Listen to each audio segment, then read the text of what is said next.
ஓம் சாய்ராம், ஜெய் சாய்ராம். என் அன்பு குழந்தையே, உன் மனம் தள்ளாடி கொண்டிருக்கிறது. கடிவாளம் இல்லாமல் போடிக்கொண்டிருக்கிறாய். என்றாவது ஒரு நாள் பிடியும் என்று காத்திருக்கிறாய். நீ அனுபவித்து வரும் துயரங்களிலிருந்து, கடினமான சூழ்நிலைகளிலிருந்தும் விடுபட துடிக்கிறாய். மாற்றங்கள் நடக்கப் போகிறது. இனி வரும் காலங்களில் உன்னை பாராட்டி பெருமைப்படுத்தப் போகிறார்கள். நீ விரும்பிய வாழ்க்கையை வாழப்போகிறாய். உன்னுடைய தோற்றங்கள் புதுப்பொலிவுடன் அனைவரும் கவரும்படி இருக்கும். உன்னை தேடி அனைத்தும் வரப்போகிறது. நீ எப்படி வாழ வேண்டும் என்பதை நான் எழுதி கொண்டிருக்கிறேன். உன்னை அனைத்திலும் சிறந்து விளங்கும்படி நான் செய்வேன். இனி கலங்காதே. எந்த சூழ்நிலையிலும் நான் கைவிட மாட்டேன்.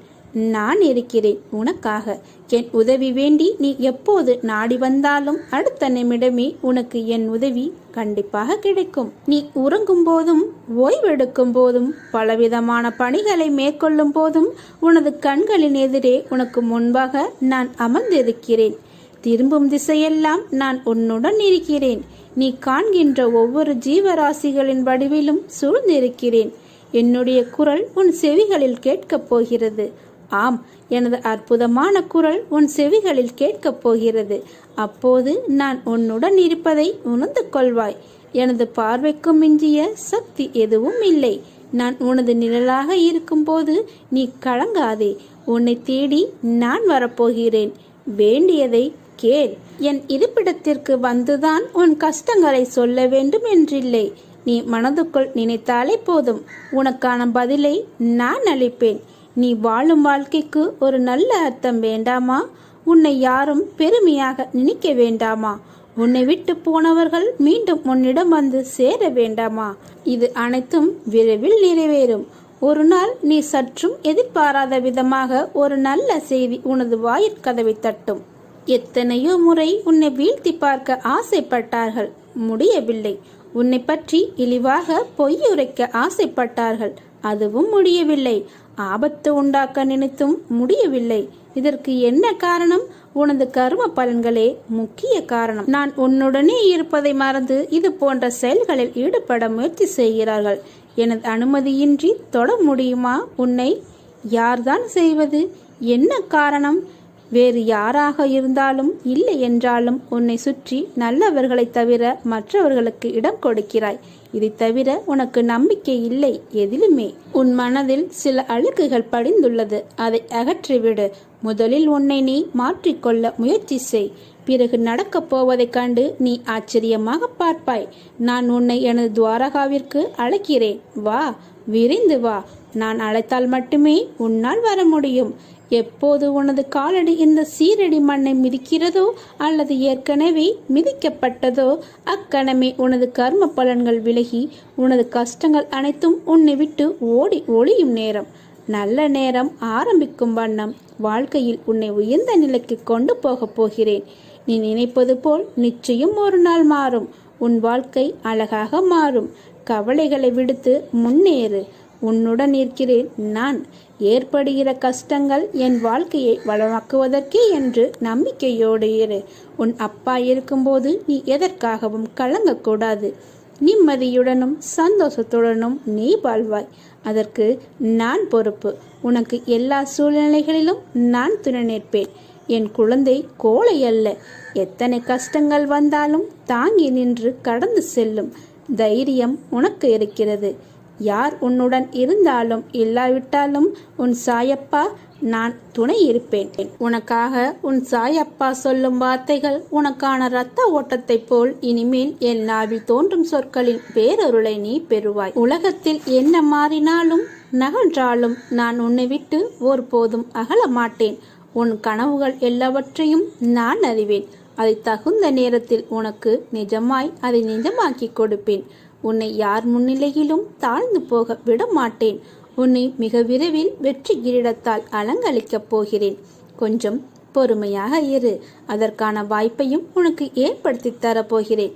வாய்ப்பை உன்னுடன் நான் இருந்து அதை பயிற்றுவிக்கப் போகிறேன்.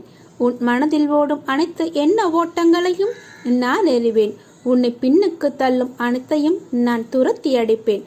உனக்குள் முன்னேற வேண்டும் என்ற எண்ணம் தீயாய் எறிவதை நான் பார்க்கிறேன். நிச்சயம் வெற்றி பெறுவாய். உண்ணும் போதும் எண்ணும் போதும் உறங்கும் போதும் எப்பொழுதும் உம்மையே மனதினில் துதித்து மகிழும் எங்களை காத்தருளுங்கள் எங்கள் சாய்தேவா. ஓம் சாய்ராம். ஜெய் சாய்ராம். என் அன்பு குழந்தையே, என்றும் உன்னை நான் கவனித்து வருகிறேன். உன் எண்ணம் தடுமாறும் போது உன்னை நல்வழிப்படுத்தி தூய சிந்தனை அளிக்கிறேன். நீ வேதனைப்படும் காலத்தில் உன்னோடு இருந்து ஆறுதல் அளித்து வேதனை போக்கும் வழியை கூறுவேன். உன் வீட்டில் பாதுகாவலனாக இருந்து உங்கள் அனைவரையும் தீய சக்திகள் அண்டவிடாமல் தடுத்து உங்களை நான் காப்பேன். இல்லறத்தில் நல்லறம் காக்க ஒவ்வொரு நிமிடத்திலும் உன் மனதில் எச்சரிக்கை செய்வேன். உன் எண்ணங்களை ஆராய்ந்து உனக்கு என்ன தேவையோ அதை அளிப்பேன். என்றுமே உன்னை அஞ்ஞானத்தில் மூழ்க விடாமல் சத்திய தர்மத்தை உன் மனதில் புகுத்துவேன். எதுவும் நிரந்தரமில்லை என்பதை உணர வைத்து எளிமையாகவும் ஏழ்மைக்கு உதவி செய்ய மனதை தூண்டுவேன். ஏட்டுச் சுரைக்காய் கறிக்கு உதவாது என்பதை உணர வைத்து நீதி மறவாமல் வாழ வைப்பேன். உழைப்பின் தத்துவத்தை எடுத்துரைத்து உன் உழைப்பில் வருவதை கொண்டு வாழ வைப்பேன். இன்பத் துன்பம் ஏற்றத்தாழ்வு இதனால் வந்த கர்மாவை என்னவென்று அறிய வைத்து மனம் மகிழ்ச்சியோடு நீ ஏற்று இந்த ஜென்மத்திலே அனுபவித்து பூரணம் கண்டு புரவி கடந்து என்னோடு உன்னை அழைத்துக் கொள்வேன். உன் கண்ணீருக்கு காரணமானவர்களை நான் பதில் சொல்ல வைப்பேன். அவர்களின் தொண்டையில் கை வைத்து உனக்கான ஆறுதலை சொல்ல வைப்பேன். அவர்களின் தொண்டையில் கை வைப்பது உறுதி. உன் கண்ணீருக்கு அவர்கள் நிச்சயம் பதில் சொல்வார்கள். உன் கண்ணீருக்கு பதில் இல்லை என்று மட்டும் சோர்ந்து போகாதே. உன் கண்ணீருக்கான பதிலை எதிர்பாராத நேரத்தில் எதிர்பார்க்காத வகையில் பாபா உனக்கு அருள செய்வார். கண்ணீருக்கு காரணமானவர்களை உன்னை தேடி வர வைப்பேன். நீ கவலைப்படாதே, தைரியமாக இரு. அவர்களே உன்னை தேடி வந்து மன்னித்து விடு என்று சொல்லும் அளவிற்கு நான் செய்வேன். என் அருள் முழுவதும் உனக்கு நான் தந்துவிட்டேன். என் முழு ஆசியையும் பெற்று நீ சந்தோஷமாக வாழ்வாய். அதற்கு நான் பொறுப்பு. வாழ்க்கையில் கஷ்டங்கள் வந்து உன்னை சம்பித்து விட்டதாக நீ உணர்கிறாய். ஆனால் அது உன்னையும் உன் வாழ்க்கையையும் நல்ல திசையில் போக காரணமாயிருந்தது. நீ போகும் பாதையில் முட்கள் உன்னை குத்தி வழி கண்டது என நினைப்பது சரிதான். ஆனால் அந்த முட்கள் உன் கால்களில் குத்தாவிட்டால் மேலே நிமிர்ந்து பார்த்து கொண்டேதான் நடந்து இருப்பாய். கீழே குனிந்து பாதை எப்படி இருக்கிறது என்று பார்த்து இருக்க மாட்டாய். முட்கள் குத்தினதால் தான் அந்த இடத்திலிருந்து உன்னையும் உன் பாதையையும் நீ கவனிக்க வேண்டியதாயிருந்தது. முட்கள் சிறு வழி ஏற்படுத்தி இருக்கலாம். ஆனால் அது நீ பயணிக்கும் பாதை எப்படி இருக்கிறது என்பதை கவனிக்கத்தான் அது உன்னை குத்தினது. உன் கவனம் உன் பயணத்தின் கீழும் இருக்க வேண்டும். கீழே படுகுழியும் இருக்கலாம் என்று அச்சிறு முட்கள் மூலம் உனக்கு நான் உன் சாய்தேவா காண்பித்தேன். நீயும் அதன் உட்கருத்தை புரிந்து கொண்டாய். நிச்சயம் நீ ஜெயிப்பாய். உன்னுடைய வழி என்பது உன்னுடைய அகமும் புறமும் சுத்தப்படுத்ததான். அது ஒரு நாளும் உன்னை துன்பத்திற்காக ஏற்படுத்தியதல்ல. அதனால் எல்லாம் சரியாகிவிடும். எதற்கும் அஞ்சாதே. உன்னோடும் உன் குடும்பத்தோடும் நான் இருக்கிறேன். நீ என் பரிபூர்ண அருள் முழுவதையும் நீ பெற்றுவிட்டாய். இன்று முதல் நீ சீரோடும் சிறப்போடும் மகிழ்ச்சியாகவும் சந்தோஷமாகவும் நிம்மதியாகவும் நோய் நொடியின்றியும் வாழ்வாய். நீ துவண்டு போகும் சமயத்தில் யாரும் துணை இல்லை என்று கலங்காதே. உனக்காக ஏதோ ஒரு உருவில் உன்னுடன் துணையாக நான் வருவேன். உன்னை யார் யார் வெறுத்தார்களோ, யார் யார் உன்னை உதாசீனப்படுத்தினார்களோ, யார் யார் உன் நம்பிக்கையை கெடுத்தார்களோ அவர்களை பற்றி நீ கவலைப்பட வேண்டாம். அவர்களை நான் என்ன செய்கிறேன் என்று பார். அவர்களை தூக்கி நான் வீசி பந்தாடுகிறேன். அப்பா, நான் இருக்கிறேன். கோபம் வேண்டாம். தினம் தினம் நீ வழிபடும் என்னையே திருடன், பைத்தியக்காரன், பிச்சைக்காரன், வழிபோக்கான் என்று என்னை சொல்லவில்லையா? நான் பொறுமையாக இல்லையா? நீயும் காத்திரு. உனக்கும் வரும் அனைத்தையும் நான் ஏற்பேன். என் அனுமதி இல்லாமல் எதுவும் நடக்காது. எவரும் எதையும் நாட முடியாது. கலங்காதே. அனைத்தும் பொடி பொடியாக போகிறது. கண்களை மூடிக்கொள்ளாதே. என் நாமத்தை உச்சரிக்கும் உன் மனம் தெளிவாகும். இழந்ததை மீண்டும் பெறப்போகிறாய். உன்னை நாடி வரும் நேரம், பிரிந்தவர் சேரும் நேரம். உனது கைகள் பல பேருக்கு உதவும் நேரம். என் பக்தனுக்கு குறைகள் ஏற்படாமல் நான் பாதுகாப்பேன். உன் வேண்டுதல் எல்லாம் பலிக்கும். உனக்கு எல்லா சூழ்நிலைகளிலும் நான் துணை நிற்பேன். என் வார்த்தைகள் மீது நம்பிக்கை வைத்து செயல்படு. பார், என் கண்களை பார் என்பது மட்டுமே உன் கட்டளை. உனக்காகவும் மற்றவர்களுக்காகவும் ஒருபோதும் வேண்டாம். எனக்கு சேவை செய்பவர், நான் அந்த பக்தனை மறக்கவே மாட்டேன். என் பக்தன் எதற்காகவும் கஷ்டப்படக்கூடாது என்பதை நான் உறுதி செய்கிறேன். போராடாதே, ஆனால் என் அன்பில் நீ ஓய்வெடு. எது சிறந்தது என்று எனக்கு தெரியும், அதை உன்னிடம் செய்வேன். ஆவதற்கு முயற்சிப்பதை நிறுத்து. நான் விரும்பியதை உன்னை செய்ய விடுவேன். நீயும் செய்வாய், அதில் நீ வெற்றியும் காண்பாய். நீ செய்வது எல்லாமே என்னுடைய அருள். என் அருள் பெற்று நீ செய்வது எல்லாம் நிச்சயம் வெற்றியடையும். உன்னை மட்டுமல்ல, உன் குடும்பத்தையும் உன் பிள்ளைகளையும் பாதுகாப்பது எனது கடமை. பயப்படாமல் என் நாமத்தை உச்சரித்து கொண்டே உன் கடமையை செய். கடவுள் மனித உறவில் இறங்கி வரும்போது எந்த மனிதனைப் போல அவனும் காலத்திடம் தலை வணங்குகிறான். அதுதான் அவர் செய்யும் உடலின் தர்மம். வேறுபாடு என்னவென்றால், அவர் பின்வாங்குவது யாராலும் புரிந்து கொள்ள முடியாத ஒரு மாஸ்டர் திட்டம், ஒரு பகுதியாகும். இன்னும் அவர் நம்மை விட்டு முற்றிலும் விலகவில்லை. ஏனெனில் அவர் எப்போதும் நம் இதயத்திலே இருக்கிறார். உங்கள் செயல்கள் மோசமாக இருந்தால், உங்கள் எண்ணங்கள் தீயதாக இருந்தால், நீங்கள் தவறான கருத்துக்களை போதித்தால், உங்களை கடவுளின் தூதர்கள் என்று சொல்ல உங்களுக்கு உரிமை இல்லை. இத்தகைய நபர்களை சாத்தானின் முகவர்கள் என்று மட்டுமே அழைக்க முடியும். இன்றிலிருந்து கடவுளின் தூதர்களாக நீங்கள் உலக தூய்மை, உண்மை மற்றும் தெய்வீக அடையாளங்களை காட்டும் அன்பை வெளிப்படுத்த வேண்டும். நீங்கள் தூய்மை மற்றும் நெறிமுறை வாழ்க்கை நடத்தும் போது உங்களை கடவுளின் புதல்வர்கள் என்று கருத உங்களுக்கு அனைத்து உரிமையும் உண்டு. அன்பின் உருவம் கடவுள். கடவுள் பிரதிபலிக்கும் அன்புக்கு மாறாக எதையும் செய்யக்கூடாது. உன்னை தகுதியான இறை புத்திரர்களாக ஆக்கக்கூடிய நல்ல குணங்களை நீ வளர்த்து கொள்ள வேண்டும். பைபிளில் இயேசு தன் சீடர்களின் கால்களை கழுவியதாக பதிவு செய்யப்பட்டுள்ளது. அதுபோல அவர் ஏன் இப்படி செய்கிறார் என்று கேட்டதற்கு இயேசு, பிரதி யுத்தமராக நீங்கள் உலகத்திற்கு சேவை செய்ய கற்றுக்கொள்ளும்படி நான் உங்கள் ஊழியனாக உங்கள் கால்களை கழுவுகிறேன் என்றார். ஒவ்வொரு மனிதனும் கடவுளின் தூதராக துவங்குவான். தூதராக தன் கடமைகளை செய்யும் போதுதான் கடவுளின் மகன் என்பதை உணர்ந்து பின்னர் தெய்வத்துடன் ஒருமைப்பாட்டை அடைகிறான். நீங்களும் சாய்பாபாவுடன் ஒன்றிணைந்து விடுங்கள். நம் எண்ணம் போல்தான் வாழ்க்கை என்பார்கள். கடலில் இருக்கும் அத்தனை நீரும் ஒன்று சேர்ந்தால் கூட கப்பலை மூழ்கடிக்க முடியாது. கப்பலுக்குள் புகுந்தால் மட்டுமே அது சாத்தியம். வாழ்வில் எந்த பிரச்சனையும் உங்களை பாதிக்கவே முடியாது, நீங்கள் அனுமதிக்காத வரை. நீங்கள் பயிரிட வேண்டிய முதல் பண்பு தெய்வீகத்திற்கு நன்றி செலுத்துவது. மக்கள் தங்களுக்கு செய்த சின்ன சின்ன சேவைக்கும் நன்றி செலுத்துகின்றனர்.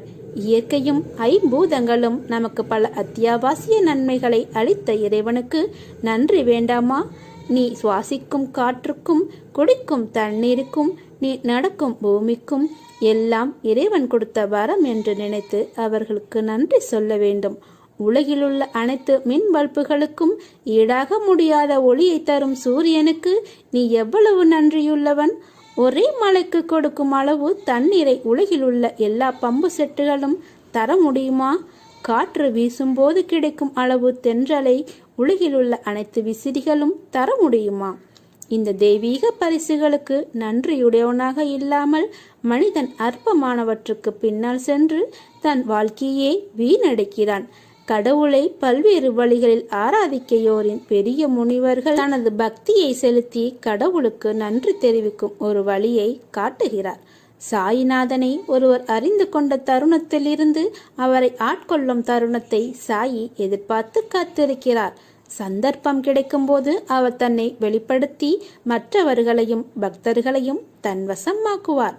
அன்பு குழந்தையே, நானே கதி என்று இருக்கும் உன்னை எப்படி பாதையில் விட்டு விடுவேன்? இன்னும் சிறிது காலத்தில் நீ எதிர்பார்த்தது உன் கையில் கிடைக்கும். கவலைப்படாதே, உன் சாயப்பா நிச்சயமாக உன்னை அதில் கரை சேர்ப்பேன். உனக்கு வெற்றி கிடைக்கும். நீ வேண்டியது அனைத்தும் உன்னிடம் வந்து சேரும் நாள் வெகு தொலைவில் இல்லை, கூடிய விரைவில் வரப்போகிறது.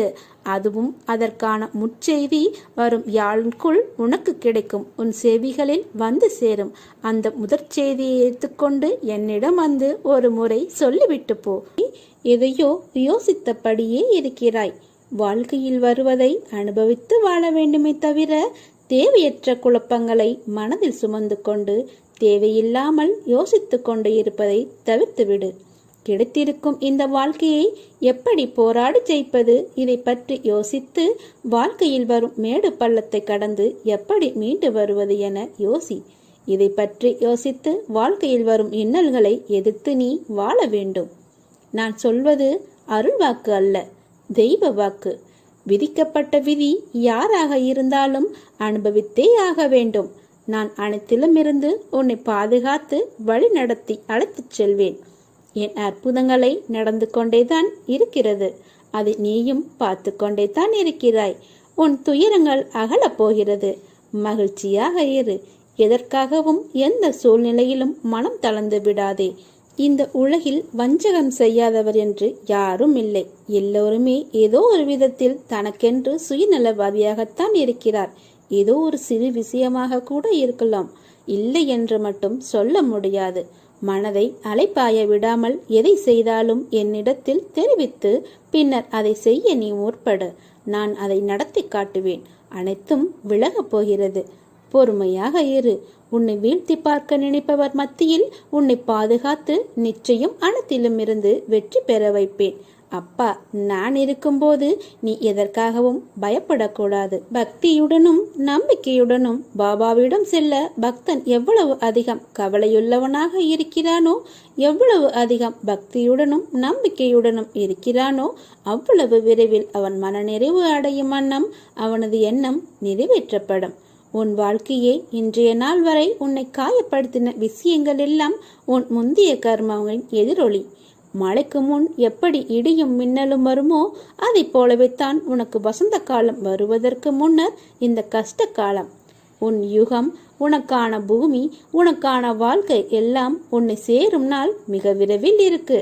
உன் சந்தோஷ கண்ணீரை பார்க்க என் மனம் ஏங்குகிறது. நீ என்றும் தலைத்து வேரொன்றி நின்று வளர்ந்து மேலோங்கி நிற்பாய்.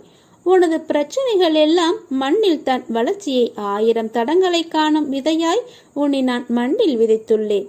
நீ நிச்சயம் அடைக்கலம் தரும் மரமாய் வளர்ந்து நிற்பாய். பயப்படாதே, கலங்காதே.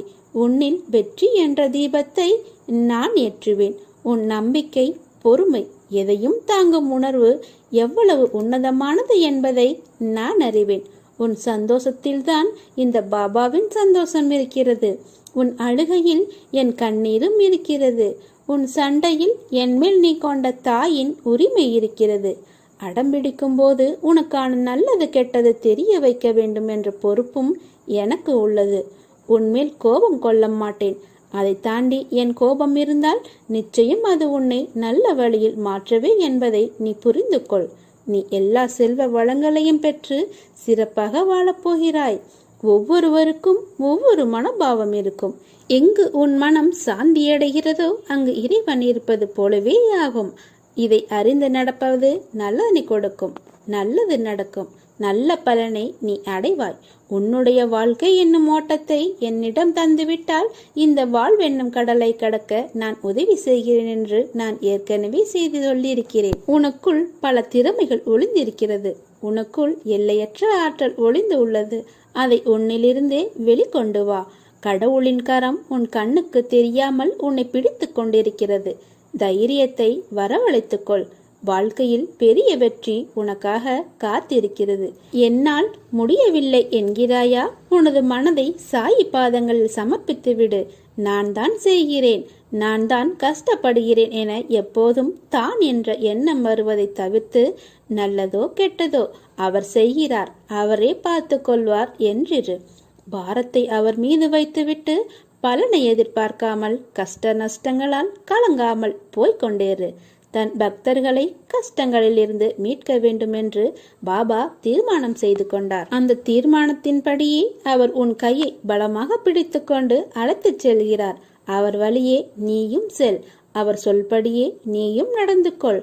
அவர் ஓடினால் நீயும் ஓடு. உன்னை ஓடச் சொன்னால் ஓடு, இல்லையேல் நின்றுவிடு.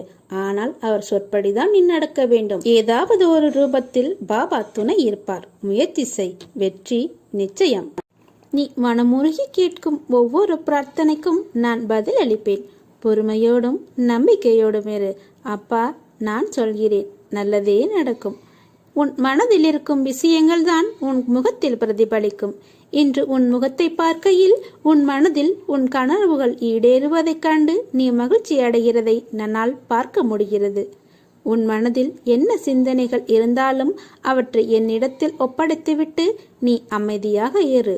உன் மனம் உனக்கு நேர்மறையாகவும் உன்னை வெளியில் சித்தரிக்கும் உன் மனதிற்குள் எதிர்மறையாகவும் சாயலை வெளிப்படுத்தும். உன் மனதை ஒரு கோட்டில் வைத்துக்கொள்.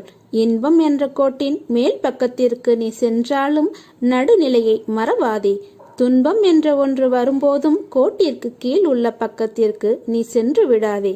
வாழ்க்கையில் நடுநிலையை கடைப்பிடித்து வாழப்பார். நிச்சயம் ஒரு உயர்ந்த இடத்தில் இருப்பாய். வாழ்க்கையை நடுநிலையாய் கொண்டு செல்வதில் எந்த ஒரு தவறும் இல்லை. ஆனால் நீ யோசிக்கும் விஷயங்களில் நடுநிலையை எதிர்பார்க்காதே.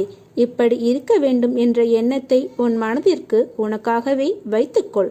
அதை வெளியில் தேடினால் நீதான் வீணாக எதிர்பார்த்து ஏமாறுவாய். எதிர்பார்ப்பின் விளைவே நிறைய விஷயங்களின் பிரச்சனைகளுக்கான காரணம். அதை நீ செய்யாதே. உன் மனம் நிம்மதி இழந்து போவதற்கு நீயே இடம் கொடுக்காதே. உனக்கு நல்லது என்னதோ அதை மட்டும்தான் நான் உன் சாய்தேவா செய்வேன். மற்றவர்களுக்கு எது நல்லதோ அதை மட்டும்தான் நான் செய்வேன். எனக்கு இவர்கள் அவர்கள் என்ற பேதமில்லை. உனக்கானது என்னிடத்தில் பொக்கிஷமாக இருக்கிறது. அதற்கான நேரத்தில் நிச்சயம் உன்னை வந்து சேரும். கொஞ்சம் பொறுமையாக நம்பிக்கையுடன் காத்திரு. பிறரை ஒப்பிட்டு பார்த்து உன் சுய மதிப்பை நீ இழக்காதே.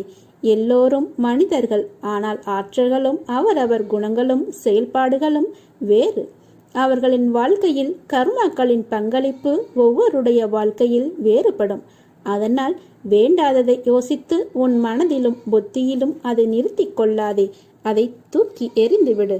மனம் தளராதே. உனது ஆசைகள் எண்ணங்கள் அனைத்தும் கூடிய விரைவில் நிறைவேறும். உன்னுள் இருக்கும் நான் அதற்கு உதவியும் புரிவேன். நீ பொறுமையாக காத்திருக்க வேண்டும். பெரிய சந்தோஷம் வருகிறது. உனக்காக நான் வர வைத்திருக்கிறேன். நல்லது நடக்கப் போகிறது. நல்லதொரு மாற்றத்தை நீ விரைவில் காண்பாய். உன் வாழ்க்கையில் நான் இருக்கிறேன் என்று மறந்து விட்டாயா? உன்னை எப்படி நான் வீழச் செய்வேன்? இப்படி நீ நினைக்கும் போது எப்படி உன்னால் என்னை உணர முடியும்? உன் இதயத்தில் நான் வாழ்கிறேன் என்று. கஷ்டம் யாருக்குத்தான் இல்லை? உனக்கு உன்னை சுற்றி உள்ளவர்களுக்கு, ஏன் உன் சாய்தேவாக்கும் உண்டு. கஷ்டத்தை மட்டுமே யோசித்து கொண்டிருந்தால் உனக்கு எப்படி முன்னேற தோன்றும்? நான் இருக்கிறேன். உன்னை என்றும் திசை மாற விட மாட்டேன். நீ என் உயிராய் இருக்கிறாய். எப்போதும் என் பிள்ளையாய் இருப்பாய். உன் வாழ்க்கையில் முன்னேற நிச்சயம் வழிகாட்டுவேன். அதில் நீ நிச்சயமாக பயணிக்கப் போகிறாய். வெற்றியும் அடையப் போகிறாய். உனக்கு ஒரு கதை சொல்கிறேன், கேள். புல் மூங்கில் கதை உனக்கு தெரியுமா? நான் சொல்கிறேன், கேள். புல் நீ மண்ணில் நட்டு வைத்ததும் வளர்ந்துவிடும். ஆனால் அது சிறிதாய்தான் இருக்கும். அதற்கு மேல் அது வளரும் தன்மை உடையது அல்ல. இதுவே நீ மூங்கிலை எடுத்துக்கொண்டால் அது வைத்து 5-6 வருடம் வளராமல் அப்படியே இருக்கும் பார்ப்பதற்கு. ஆனால் அது வேரை அது பக்குவப்படுத்தி அது பலமாக மண்ணில் பிடிப்பான வேரை கொண்டிருக்கும். அதன் பிறகுதான் அது வளர ஆரம்பிக்கும். ஆனால் அது வளர ஆரம்பித்து விட்டால் அதன் உயரம் 10 மடங்கு வளர்ச்சியை கொடுக்கும். அதன் வளர்ச்சியை எப்படியாயினும் தடுத்து நிறுத்த முடியாது. அது மூங்கிலின் வெற்றி. புல் வேகமாக வளர்ந்தாலும் அதனுடைய வளர்ச்சி சிறியதுதான். ஆனால் மெதுவாக வளர்ந்தாலும் மூங்கிலின் வளர்ச்சி பெரியது. உனக்கு வெற்றி கிடைக்க நேரம் ஆகின்றதே என்று வருந்தாதே. என் பிள்ளை, நீ வளர்ந்து உயரமாக நிற்க போகின்ற மூங்கில் மரம். அதனால் பயப்படாதே. நிச்சயம் நீ வெற்றி அடைவாய். உன்னுள் எழும் கோணலான சிந்தனைகளை நான் மாற்றுவேன். அது உன் மனதை ரணப்படுத்தி கொண்டு இருப்பதை எப்படி என்னால் உணராமல் இருக்க முடியும்? அதனால் நீ பயப்படாதே. நிச்சயம் நீ வெற்றி பெறுவாய். அதற்கு நான் பொறுப்பு. நிச்சயம் நீ நிம்மதியும் அடைவாய், மன மகிழ்ச்சியும் அடைவாய். உனக்கு யாரும் இல்லை என ஒருபோதும் நினைக்காதே. யார் சாயலாவது நான் உன் அருகில் வந்து நிற்பேன். நீ தைரியமாக செல். தைரியமாக வெற்றி நடை போடு. உன் அருகிலே யார் ரூபத்தில் வேண்டுமானாலும் நான் இருப்பேன். எதையோ யோசித்தபடி இருக்காதே. நான் இருக்கிறேன். நல்லதே நடக்கும்.